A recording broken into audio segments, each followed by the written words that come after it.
পাহাড়ের ঢলে শেরপুরের জিনাইগাতির রামেরকুড়া এলাকায় সেতুর ধসে পড়া সংযোগ সড়ক 2 বছরও সংস্কার করা হয়নি।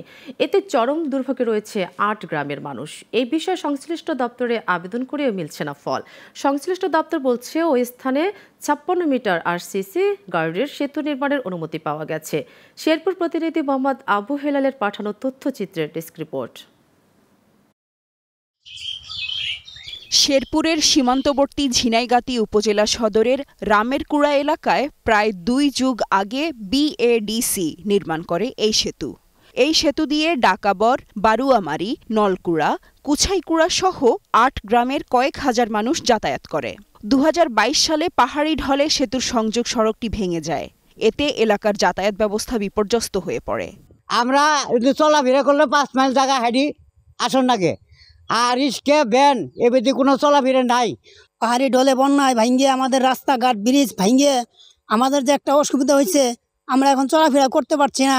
গাড়ি ঘোড়া চলতে পারে না, খালি পিন্দে দিয়ে যার কোনো এরকম পথঘাট নাই। আমরা যে বর্তমানে আবাদ ফসল করিয়ে কিন্তু আমরা বাড়িতে উঠাই আনা।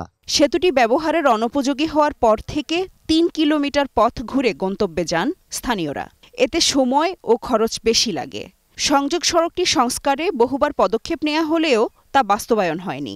তাই জনদুর্ভোগ কমাতে সংযোগ সড়ক সহ সেতুটি দ্রুত চলাচলের উপযোগী করার দাবি জানান গ্রামবাসী। বিএডিসির এই ব্রিজটা ভেঙে গেছে বিভিন্নভাবে, বিভিন্ন 4 বছরের প্রকল্পর জন্য থানা ইঞ্জিনিয়ার থেকে অনেকে এসেছেন, কিন্তু আমরা দুঃখের বিষয় আমরা এখন এই প্রকল্প পাই নাই। আমরা কত অনুরোধ করতেছি, অনেক সাংবাদিক আসি দিয়ে লোকজন আজ পর্যন্ত বৃষ্টি হতেছে না। আমরা খুব বিপদে আছি। এদিকে ভেঙে যাওয়া সংযোগ সড়কের জায়গায় 56 মিটার আরসিসি গার্ডার সেতু নির্মাণের প্রস্তাবে মন্ত্রণালয়ের অনুমোদন পাওয়া গেছে বলে জানান এই কর্মকর্তা।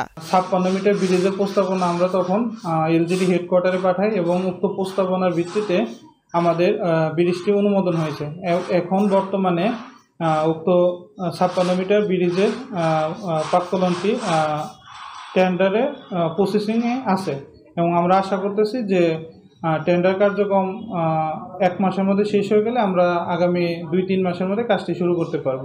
তবে শুধু আশ্বাস নয়, জনদুর্ভোগ কমাতে সেতুটি দ্রুত নির্মাণের উদ্যোগ নেবে সরকার, এমনটাই প্রত্যাশা গ্রামবাসীর। Global television news desk.